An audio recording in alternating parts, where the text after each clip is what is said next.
Which villain do you feel sympathy for? Dr. Doofenshmirtz. His own brother is a fucking achievement. His mom values kickball over her own son. His dad made him be a garden gnome and stand outside of their home with their neighbor. I do not blame Dr. Doofenshmirtz for being evil. The shit he went through, who wouldn't be evil? Dr. Doom. Usually is portrayed just as a classic villain. Someone that wants to take over the world, kill the heroes, etc. But the reason he wants to do it's what's kind of interesting. There was one comic where his kingdom of Latveria invades the kingdom of Wakanda. The Panther God gives him a test, if I remember correctly, and he ends up passing the test because his reason for wanting to take over the earth is pure. He's been traveling through alternate timelines and in every single one, except one, human is wiped out in the future. The only future where humanity survives is one that is brought to order under his rule. Kind of a personification of the question, do the ends justify the means? Baby doll from the old animated Batman series. She was stuck looking young forever and it broke her down. She actually cried in Batman's arms because of it. The boyfriend Ken from the Bee Movie. Imagine if your wife fucking left you for a goddamn bee. Like Jesus Christ, you only live for 30 full days and that's not even enough time to develop a good relationship. If you ask me, my man Ken dodged a bullet right there. That fucking bee even got his wife involved in a court case, the fucking manipulative psychopath. And for what even? Fucking honey. It's a healthy, nutritious product and the bees don't even get hurt when they collect it. In fact, they get a free fucking hive in a protected area for fuck's sake. And besides, after they ban honey collection, what do you think will happen to those bees in the hives, huh? That's right, a fucking honeybee holocaust. Do they think the beekeepers will just keep those little fuckers for fun? Hell no, they'll get exterminated at speeds unbeknownst to man. That will then cause all the other fucking plants to die because you know pollens and shit, and then that's it for us too. The end of the world as we know it. All because some horny bitch wanted some fancy jazz listening bidig. I say fuck her, man. I hope Ken is doing well for himself, that man deserves it. Mr. Freeze. He's a truly beloved human being doing all he can for Nora. It's for Nora, you fools. Godzilla. He doesn't know it's wrong to stomp on buildings. He's just doing Godzilla things. Thomas from Tom and Jerry. He had to put up with that smart-ass mouse only because it was backed up by a massive dog with anger management issues. I thought Jerry was the villain though. Tom was a cat. He was supposed to get the mouse out of the house. Jerry was a bully. Jerry had no right to live there. Tom was the house pet. Magneto. Holocaust survivor turned super powerful mutant who is always trying to protect his people, so they never have to go what he went through in the camps. Mr. Crocker. He's a mentally unstable man who lives with his mother and takes loans to build lairs underneath the school and is tormented by a kid who looks like a beaver, and the only thing he dedicates his life to do exists. But every time he is close to proving it, he fails and it looks more crazy, and the time he stopped believing in fairies after seeking help he had to be driven back into madness because he powers a large percentage of fairy world. Loki.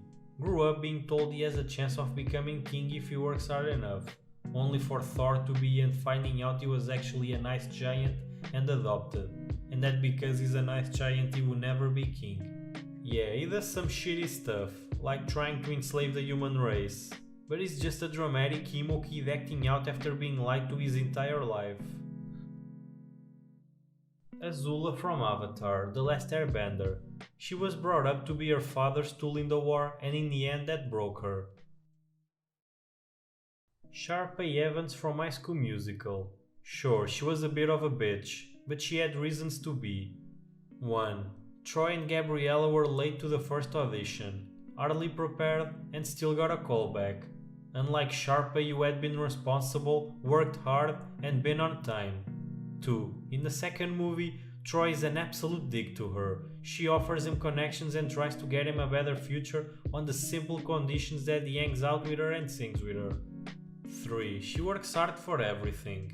And while she can come off as rude, she always comes around in the end to be a good person. She knows what she wants and she isn't afraid to do what it takes to get it. There's a bunch of other stuff too. With that, I conclude my essay. Edit. I admit it. The film theory video inspired me to think of Sharp A. Adrian Thoms, aka the Vulture from Spider-Man Homecoming. He starts off as a small business owner cleaning up the mess that the Avengers left after the destruction of New York, and then loses that job because the man who was partially responsible for the mess in the first place steals the job right from under him. And instead of turning to revenge and becoming some kind of anarchist, he becomes a weapons dealer to pay his mortgage and take care of his employees. In fact, his whole motivation is to provide for his wife and daughter. Sandman from the Tobey Maguire Spider-Man series in the third movie. He just wanted to save his remaining family. Don't agree with his methods, but do agree with his reason. Tai Lung from Kung Fu Panda. He legit trained his whole life to become the Dragon Warrior, but he didn't. Then threw a fit of rage and they built a prison specially for him. Then got sent to the other world for eternity. His whole life he chased after a dream and never got it. He's typically seen as a villain due to Disney and Satan, but I'm sympathetic to Hades. In his original myths, the only bad thing he ever did was kidnap Persephone, and that was normal at the time. He even asked Zeus first. He treats Persephone kindly, and in most versions she falls in love with him in the end. Outside of that myth, Hades mostly minds his own business and does his work. Edit. Wanted to add that I feel sympathy even in myths where Persephone does not love him back. There were many gods after her end, and Hades was the nicest of them. If he hadn't taken her, I fear it's all too likely someone like Ares would take her and treat her much worse than Hades. Stannis Baratheon. He's the forgotten middle child taken to the extreme. Gave his all to defend his home during Robert's rebellion, and as a reward gets an empty, depressing island while his baby brother gets Storm's End, who later disputes his rightful claim to the throne. It's no wonder he turned to all the fucked up shit he did. He felt like no one was on his side. Edit. Y'all, I'm not trying to say that I think he's a good person. I'm fully aware that he burned his fucking daughter at the stake. I just think it's interesting to think about the hole he went down to get to that point. You can be a horrible person and still be complex/sympathetic. Draco Malfoy. He deserved the redemption arc that Snape got. He was a child and he didn't really have a choice about joining the Death Eaters, because his whole family was part of it and he didn't have anywhere else to go. And you know, Voldy would have killed him. Draco grew up and became better than he was before. Dracula from the Netflix Castlevania series. Dude lost his wife to religious fanatics after he rediscovered his humanity, and had to fight and nearly kill his son, the only thing in this world that Lisa left him to remember by. I don't know about you, but that was pretty much what sold me on the Netflix series. Nebula from Guardians of the Galaxies. She was literally abused by Thanos and I don't know why, but I want to be her friend. She seems so depressed and I want to cheer her up. The Russian boxer in the Rocky movies.